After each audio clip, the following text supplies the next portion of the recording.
ఇప్పుడున్న క్రికెట్లో గేమ్ కంటే ప్లేయర్స్ లుక్స్ పైనే సోషల్ మీడియాలో ఎక్కువ చర్చ జరుగుతోంది. తాజాగా భారత మహిళా క్రికెటర్ భారతి ఫుల్మాలీపై కొందరు నెటిజన్లు దారుణంగా బాడీ షేమింగ్ ట్రోల్స్ చేస్తున్నారు.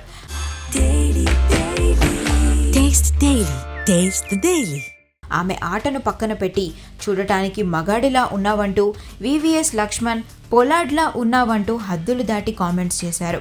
మహారాష్ట్రకు చెందిన ఈ రైట్ హ్యాండ్ బ్యాట్స్మెన్ WPLలో గుజరాత్ జైంట్స్ తరపున రాణించి టీమిండియాలో చోటు దక్కించుకుంది. అయితే సెలెక్టర్లు ఆమె ప్రతిభను చూస్తే నెటిజన్లు మాత్రం లుక్స్కే పరిమితం అయిపోయారు. అయితే తాజాగా ఆమె ట్రోలర్స్కు తన బ్యాట్తోనే సమాధానం ఇచ్చింది. మహిళా T20 ప్రపంచ కప్కు ముందు వెస్టిండీస్తో జరిగిన వార్మప్ మ్యాచ్లో భారతి చెలరేగిపోయింది. కేవలం 40 బంతుల్లోనే 6 4లు 1 సిక్సర్తో 56 పరుగులు చేసి నాట్అవుట్గా నిలిచింది. భారతి సంచలన ఇన్నింగ్స్తో ఒక్కసారిగా సీన్ మారిపోయింది. నిన్నటి వరకు ట్రోల్స్ చేసిన వాళ్లే ఇప్పుడు ఆమె టాలెంట్కు సెల్యూట్ చేస్తున్నారు. ఎవ్వరు మనల్ని తక్కువ చేసి మాట్లాడినా సరే మన పని మనం చేసుకుంటూ పోతే సక్సెస్ లభిస్తుందని భారతి స్టోరీ నిరూపిస్తోంది.